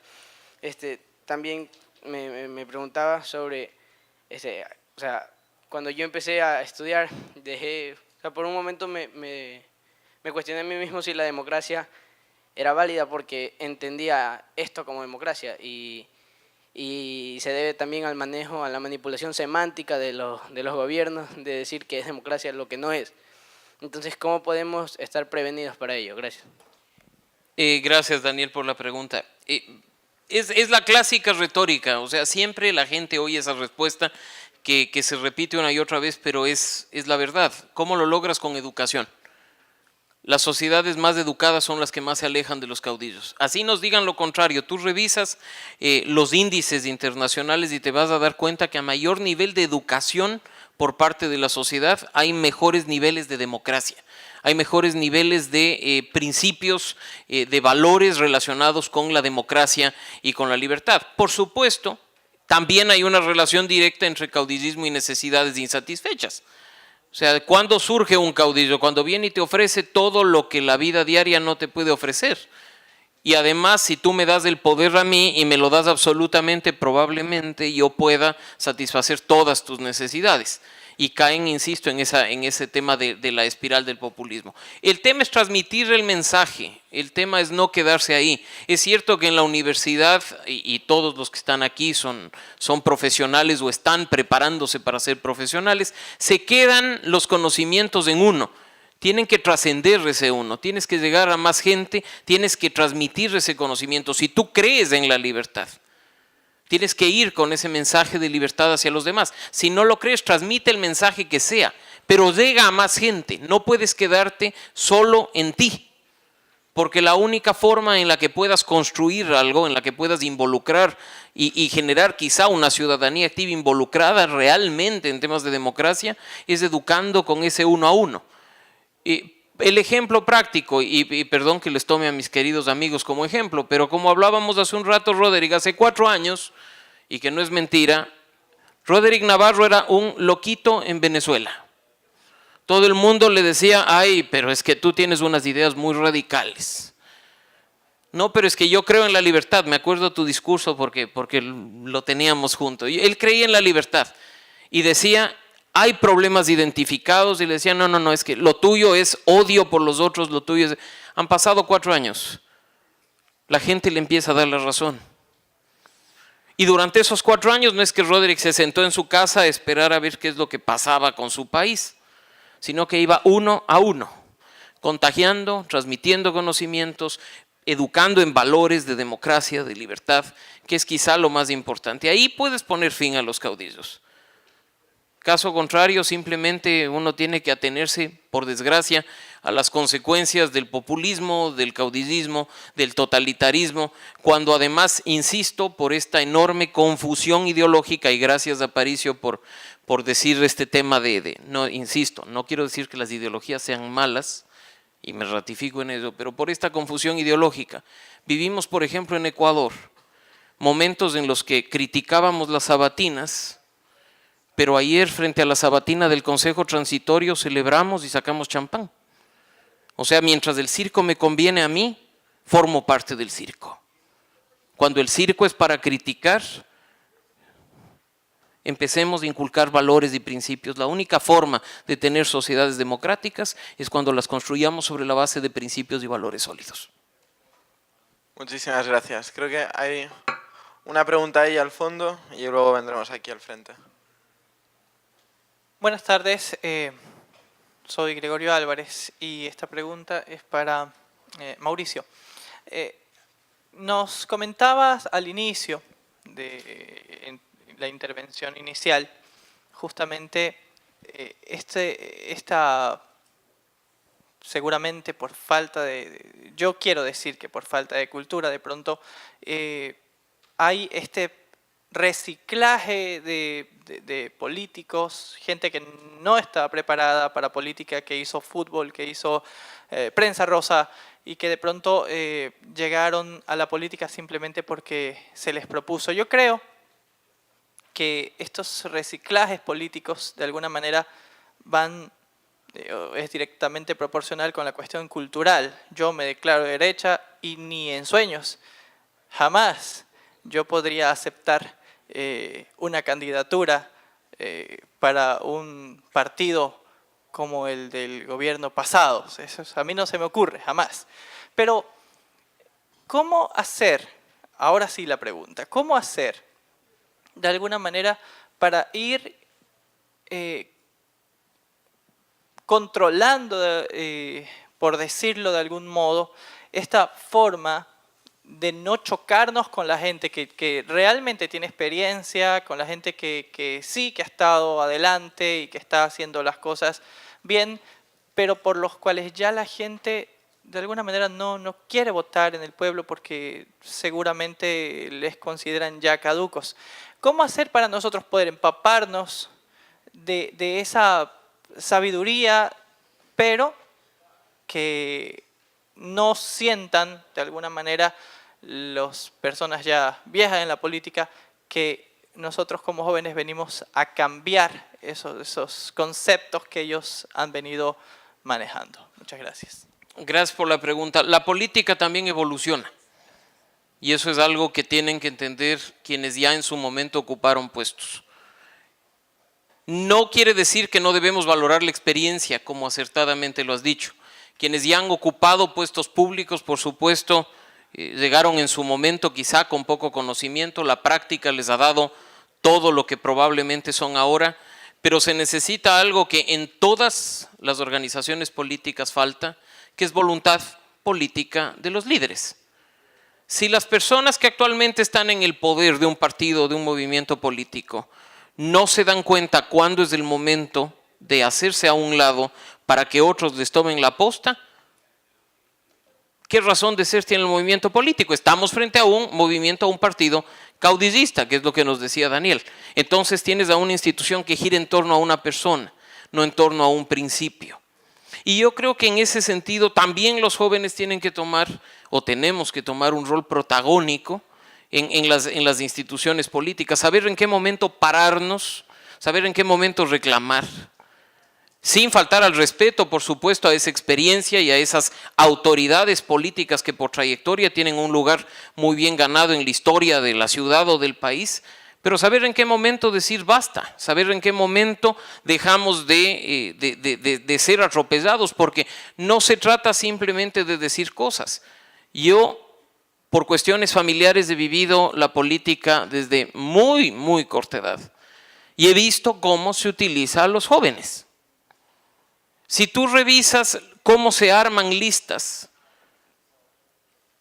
la participación de jóvenes es excepcional. Hay partidos que lo hacen, hay movimientos que lo hacen, pero es excepcional. Revisa la representatividad política de los jóvenes en un consejo cantonal, en la Asamblea Nacional, hay problemas. Entonces, eso también es un mea culpa. Si yo estoy en una organización política y únicamente a mí me están usando, como decía, para pegar afiches en los postes, con todo respeto y perdón por la palabra, pero soy un pendejo si me quedo en la organización política.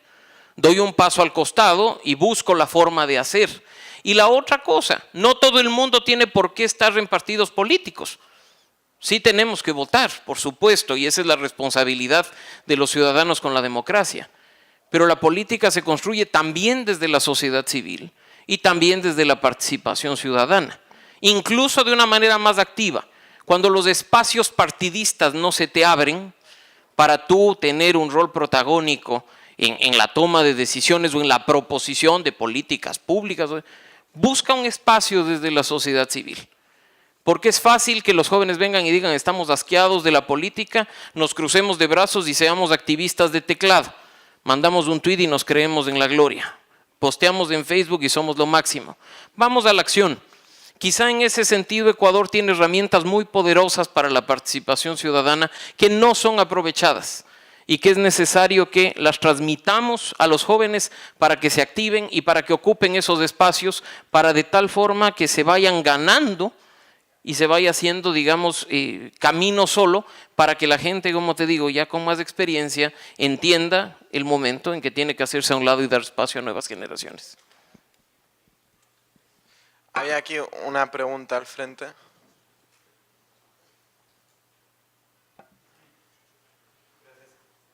Es una para Aparicio y Mauricio, la misma, y la otra es para Virgilio.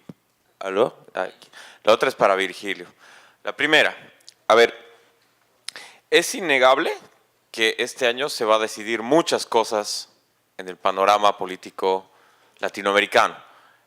La mitad de la población de Latinoamérica vota este año, o ha votado, entre México, entre Costa Rica, entre Brasil, entre Colombia, ¿no?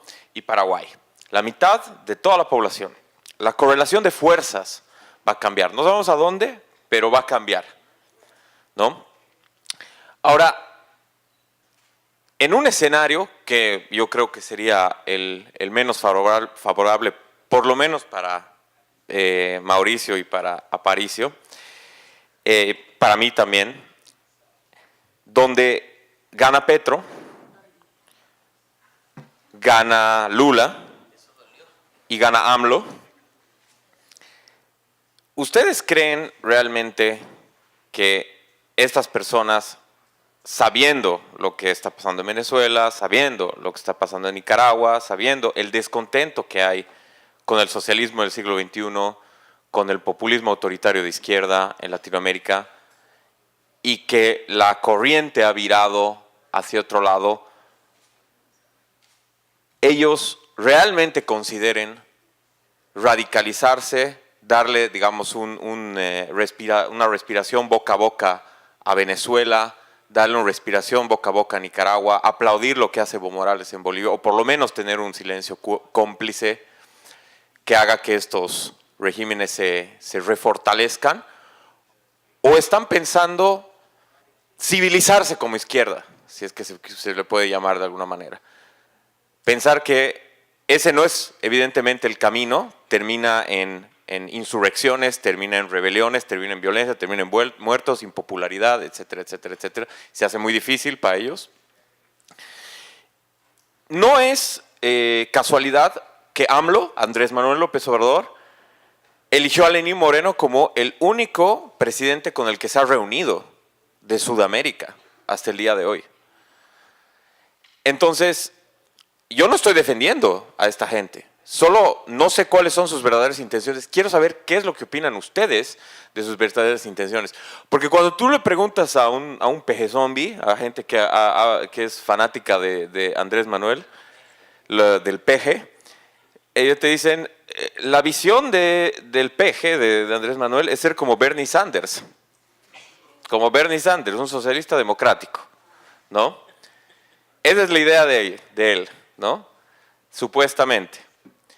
Entonces, tal vez están mirando una izquierda más moderada, no sé. O tal vez se fortalezcan, se radicalicen, se endurezcan a países como Costa Rica con una centroizquierda que recién ha tomado el poder. No sé, pues, el Frente Amplio, si es que gana en algún momento en Chile, se radicalice. En Perú, Verónica Mendoza se radicalice, y así en todos los países de Latinoamérica que tienen izquierdas. O tal vez se moderan, no lo sabemos, ¿no? Es curioso, por cierto, y con esto termino, que todos estos países de la Alianza del Pacífico, ojo, de la Alianza del Pacífico, sus izquierdas están pidiendo asambleas constituyentes. En Colombia, en Perú, Verónica Mendoza pide asamblea constituyente. En Chile, el Frente Amplio pide asamblea constituyente. En México pide AMLO asamblea constituyente, etcétera, etcétera. Entonces, no sabemos cuáles son sus intenciones. No sabemos realmente. Quería saber qué es lo que piensan sobre eso ustedes y si creen que es posible civilizar a la izquierda en ese sentido, ¿no? De que por miedo, obviamente, a que les pase como lo que está pasando en Venezuela, Nicaragua y posiblemente vaya a pasar en Bolivia, no se animen a llegar a ese punto, ¿no? Y para Virgilio, Italia es muy curioso porque parece que va a ser gobierno un partido de derecha populista en coalición con un partido de izquierda populista. Pues siempre la Liga Norte y 5 Estrellas, ambos un partido xenófobo y el otro antisistema. Entonces yo siempre he tenido la teoría de que si Maduro y Trump se conocieran serían grandes amigos, ¿no? Porque piensan muy similar y creo que Italia lo confirma de una u otra manera. El populismo de derecha, el populismo de izquierda gobernando Italia. Entonces quería saber cuál es tu percepción sobre eso.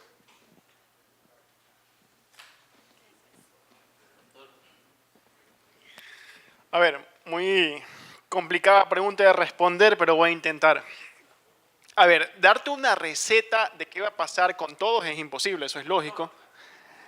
Sí hay momentos en que la izquierda cambia, el populismo cambia y la extrema derecha cambia. Por ejemplo, en Uruguay. En Uruguay gobierna el Frente Amplio. Ellos fueron tupamaros. Ellos fueron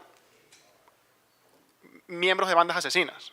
Los tupamaros empezaron a matar antes de la dictadura y querían poner una dictadura castrista. No son ningunos héroes como la gente los imagina. Y cambiaron. Cambiaron. ¿Cómo se llama el presidente actual?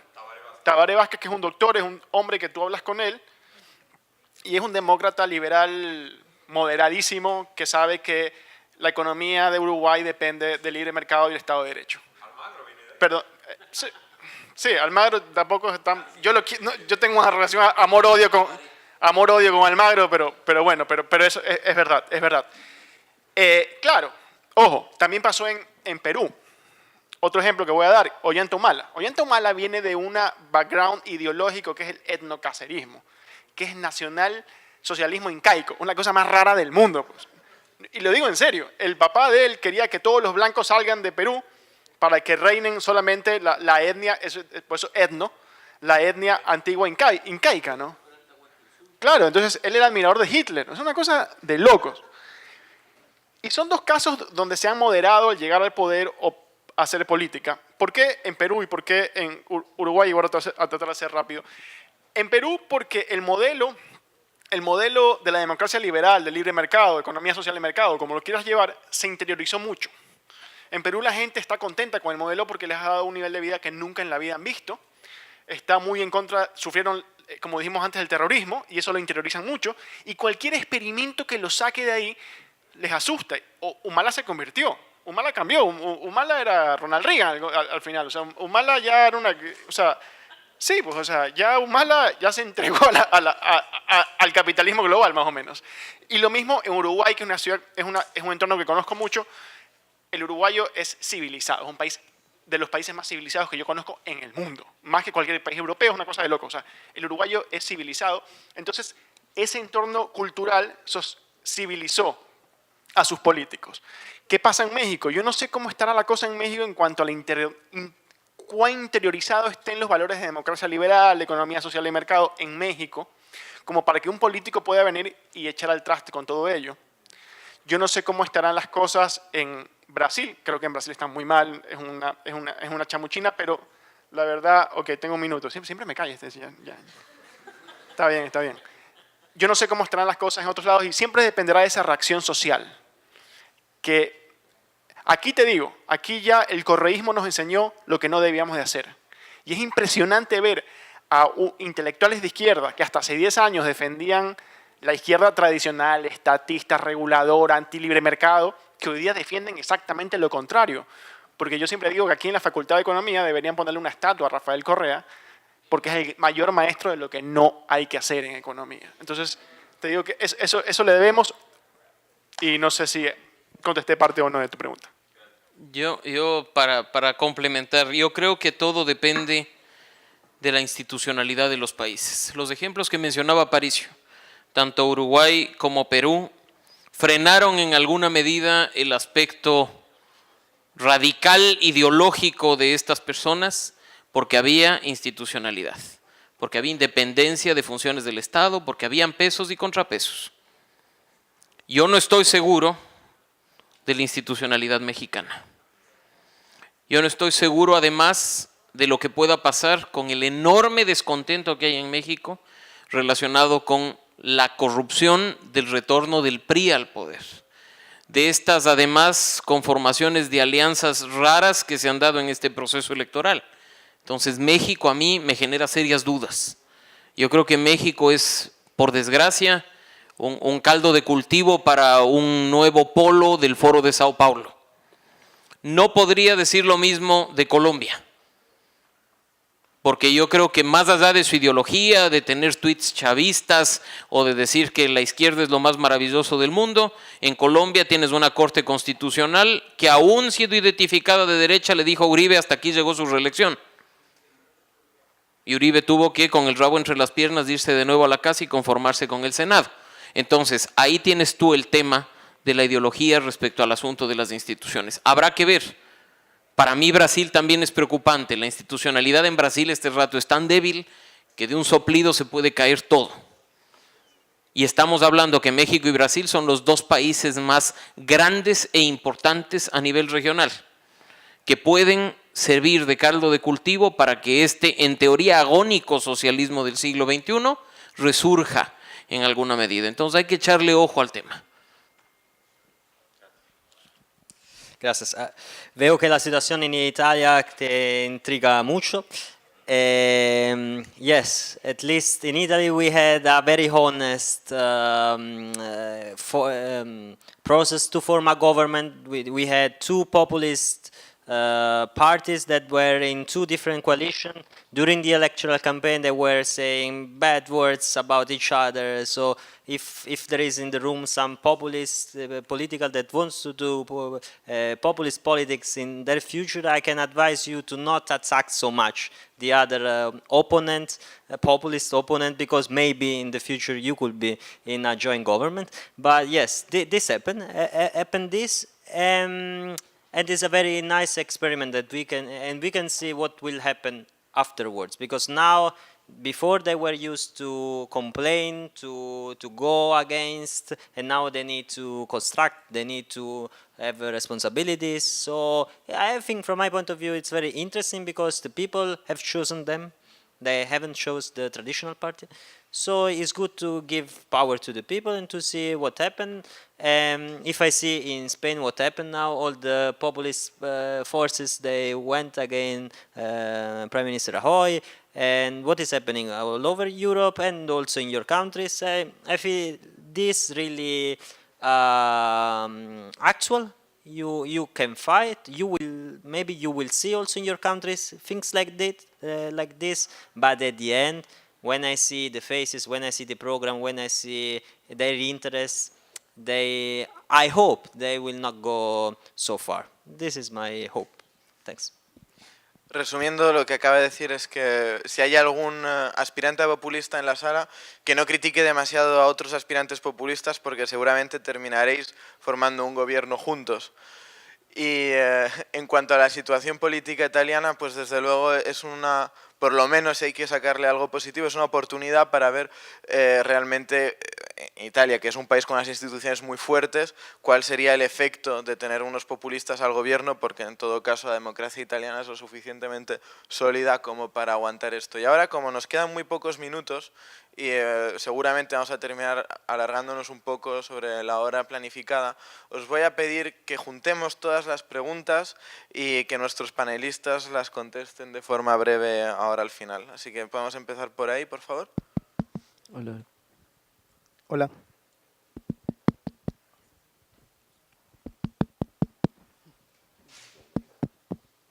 Sí, aló, hola, hola. Hola.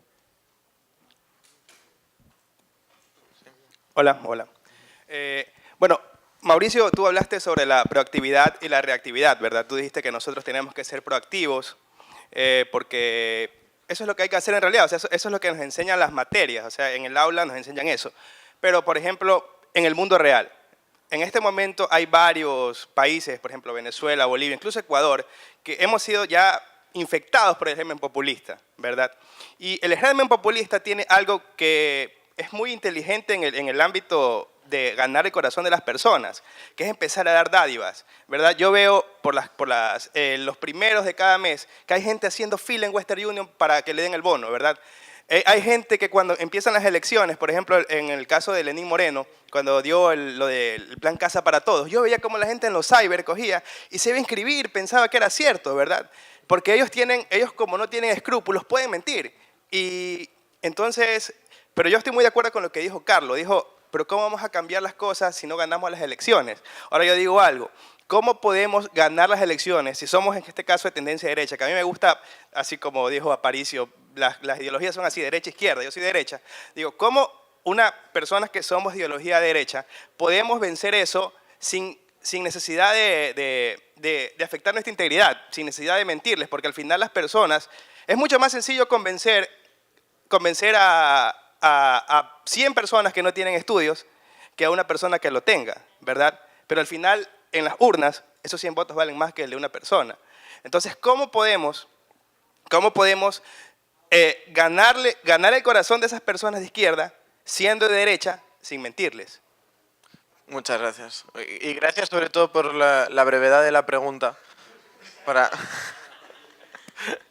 Nos quedan pocos minutos. La señorita ahí al fondo, por favor. Buenas tardes, estudiante de la Universidad de Ecotec. Mi pregunta es la siguiente. Se habló de la Unión Europea, especialmente de España. ¿Cuál es su opinión sobre las regulares visitas en la actualidad del expresidente español Zapatero en Ecuador, teniendo de antecedente la relación de Zapatero con el gobierno venezolano y ahora teniendo reuniones con el gobierno ecuatoriano? Gracias. Muchísimas gracias. Buena pregunta. Sigamos. Me parece que había una ahí al fondo.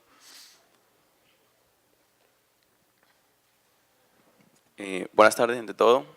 Soy estudiante de la Universidad de Ecotec y según lo que mencionó Mauricio, en Latinoamérica nos estamos centrando en un centralismo político, por decirlo así. Y según lo que mencionó Aparicio, aquí en el Ecuador fue tanto el golpe que causó la izquierda que nos centramos ya prácticamente hacia la derecha. Pero teniendo como patente o como inicio, vienen elecciones nuevas prácticamente para alcaldes y demás comicios prácticamente. Podríamos decir que los candidatos están optando por irse al centralismo, siendo de izquierda, irse al centralismo para adoptar ciertas cosas de derecha y viceversa. Muchas gracias. ¿Queda alguna otra pregunta en la sala? Ahí veo varias preguntas. La señorita ahí al fondo. Esta es para Virgilio, entonces Virgilio es el italiano, ¿verdad? Sí. Ya, entonces así es. la voy a hacer en inglés. ¿Te puedes presentar, por favor? Mi nombre es Mónica Guillén, Gracias. Colegio Nuevo Mundo, el que está al frente.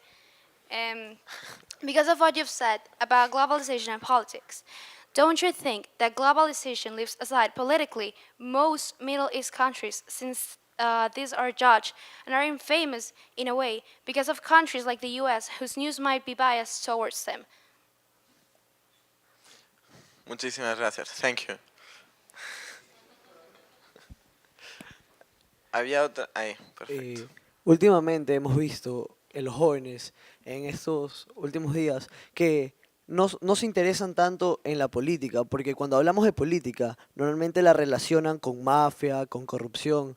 ¿Qué hacer nosotros como jóvenes para poder cambiar ese pensamiento, o sea, cambiar esa ideología de la gente? Muchas gracias. Muchísimas gracias. Bueno, ahora ya... Sé que quedan algunas preguntas, pero tenemos acumuladas 4, si la memoria no me falla, y ya debería haber sido la hora. Así que os voy a pedir a los panelistas que seáis breves, y de hecho me voy a abrogar la respuesta a la pregunta de Zapatero con muchísima brevedad. Como español, a mí me ofende que un expresidente que debería ser una persona leal a las instituciones democráticas de mi país esté apoyando a un régimen dictatorial, a la narcodictadura de Venezuela. Y desgraciadamente ahora su partido ha recuperado el gobierno, y espero que el nuevo ministro de Exteriores, Josep Borrell, una persona a la que los catalanes respetamos mucho por su defensa de la democracia durante el golpe de Estado, espero que condene estas actuaciones, y si hay que tomar alguna medida para que el expresidente Zapatero no siga interfiriendo en la vida de los venezolanos, espero que se tome, y con la mayor rapidez posible. Ahora voy a ceder la palabra a Mauricio, que tiene muchísimas preguntas. A ver, ¿puedes tú trabajar una campaña con propuestas que no necesariamente sean populistas, pero que lleguen a la gente, basadas en el tema de las necesidades insatisfechas? Evidentemente, cuando una persona va a las urnas, va no solo porque se identifica con el logotipo, sino porque algo espera obtener si esa persona llega al poder. Sea más seguridad, sea más trabajo, sea cualquier cosa de estas. La clave está en no proponer más allá de lo que tú sabes que puedes realizar. Si tú vienes y dices que vas a construir 1 millón de casas, evidentemente estás frente a una propuesta populista. Peor todavía si es que vas y dices que el 1 millón de casas va a ser construida por el Estado, porque esa plata tiene que salir del bolsillo de todos nosotros. Tú sí puedes presentarle a la gente una alternativa, por ejemplo, ante el déficit de vivienda, en el que se involucre de manera activa al sector privado. Y yo creo que en ese sentido, 2 ex candidatos presidenciales en el último proceso electoral tenían propuestas que podían sonar populistas o demagógicas, pero que no lo eran porque tenían un fondo, que es un plan de gobierno. Ahí sí, plenamente identificados, creo, y el Partido Social Cristiano. Tenían un fondo de un plan de gobierno. Si tú revisas lo que pasaban con otros candidatos, voy a referirme al caso más bien al extremo más gracioso, el candidato Dalo Bucarán, que además tiene gran aceptación aquí en Guayaquil, según la votación, presentó un plan de trabajo de 1 hoja, con 10 puntos y la firma de él y de su candidato vicepresidencial sin ni siquiera poner los nombres. Entonces, tú puedes llegar a la gente con propuestas que atiendan esas necesidades. El problema es cuando gobiernas de manera populista. Ahí estás definitivamente en un problema. Y ahí se aplica mucho y ahí podríamos quedarnos aquí 8 horas hablando de todo lo que tiene que ver con las técnicas del marketing político, de lo que tiene que ver con la gerencia de campañas electorales y por sobre todo la forma de leer números, encuestas, de estadísticas para precisamente hacer que esas propuestas respondan a las necesidades de la gente. Me voy a la respuesta de allá muy rápido. Creo que las elecciones seccionales son bastante diferentes a las elecciones presidenciales. responden mucho a la realidad de cada uno de los puntos a los que esa autoridad local quiere llegar. Sin embargo, hay en cambio una relación, creo yo, inversa, en el sentido de que hay alcaldías, por ejemplo, que resultan estratégicas de cara a una candidatura presidencial. En las circunstancias actuales en las que se encuentra el país, el partido político que gane la alcaldía de Quito tiene un pie en la presidencia de Ecuador en el 2021.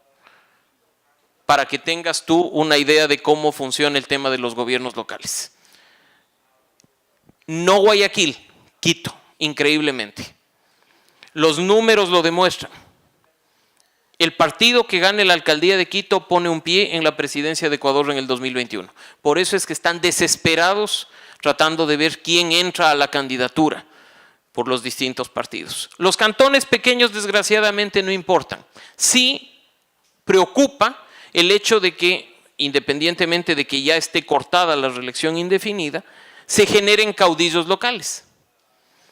Y ahí es donde también, insisto, hay que trabajar en el sentido de que nuevas generaciones puedan ocupar esos espacios políticos. Por último, que se vaya formando a la gente del mismo partido, porque si un partido lo hace bien, puede mantenerse el partido en el poder, pero con otras personas. Entonces, yo no creo que las elecciones locales, y con esto cierro, sea un tema de centro, izquierdo, derecha. Tiene mucho que ver con la gente de manera directa, con la realidad local y con el entorno que juega mucho, como digo, en el cantón específico, en la provincia específica.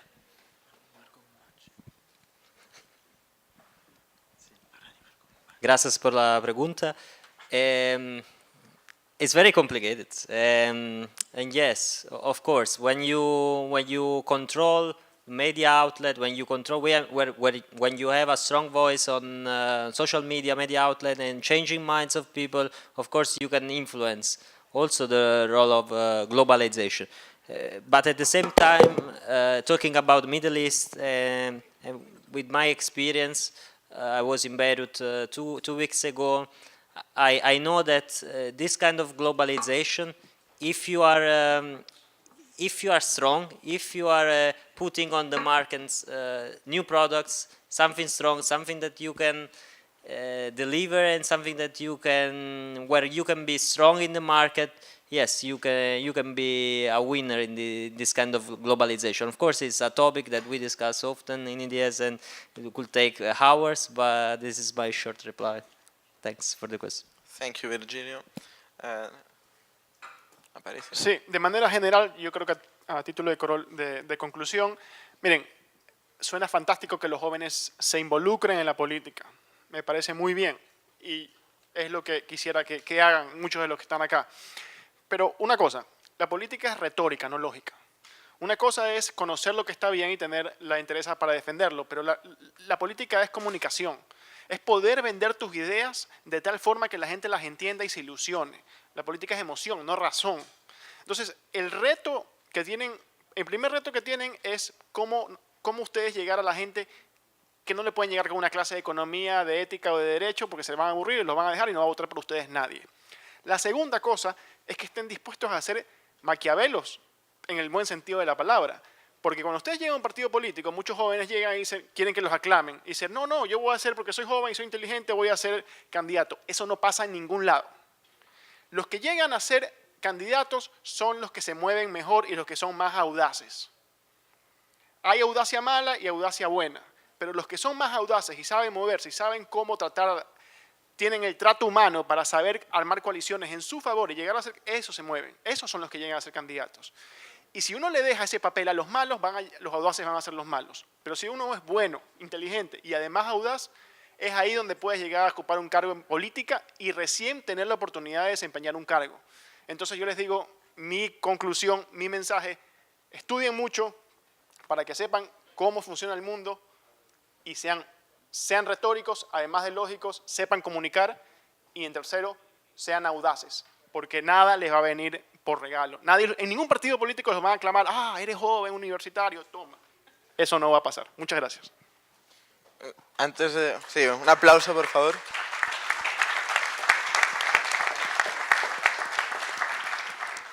yo te quiero dar toda la razón, porque cuando eres joven e inexperto, normalmente es cuando más vulnerable eres en un partido político, que es uno de los ambientes más competitivos que hay. Es casi como hacer un deporte profesional en el que nadie te va a regalar nada. Y el estudio y la formación académica son la mejor baza para convertirse en líderes audaces. Y es mejor ser un Maquiavelo bueno que uno malo, porque yo creo que he visto personas que han terminado sufriendo mucho tratando de llegar a cumplir sus objetivos de una forma más bien poco honorable.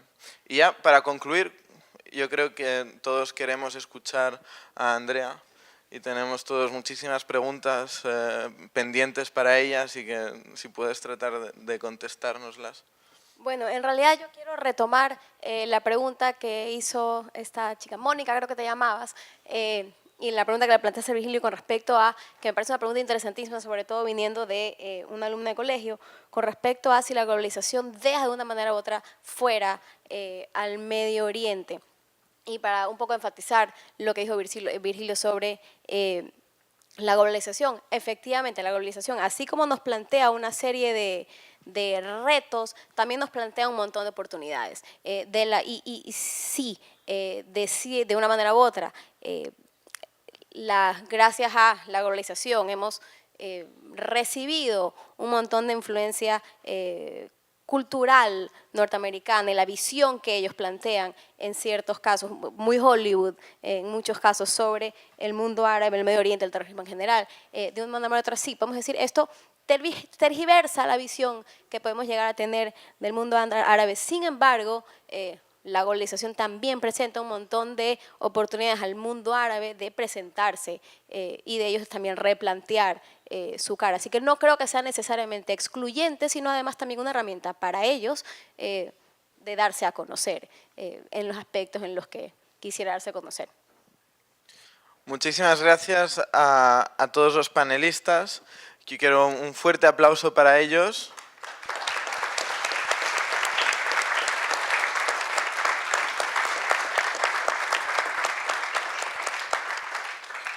Creo sinceramente que de aquí tenemos más de un centenar de jóvenes que salen con los ojos más abiertos de cómo los tenían cuando entraron. Quizás algunos los hemos perdido por el camino, pero os aseguro que esta noche, cuando penséis en todo lo que se ha discutido en la cama, porque estoy seguro que vais a pensar en ello, os vais a dar cuenta de todos los retos que tenemos por delante los jóvenes y que esto es solo el inicio, porque si estos son los retos del 2018 y del 2019, no os podéis ni imaginar los que vamos a tener dentro de 15, 20 o 30 años.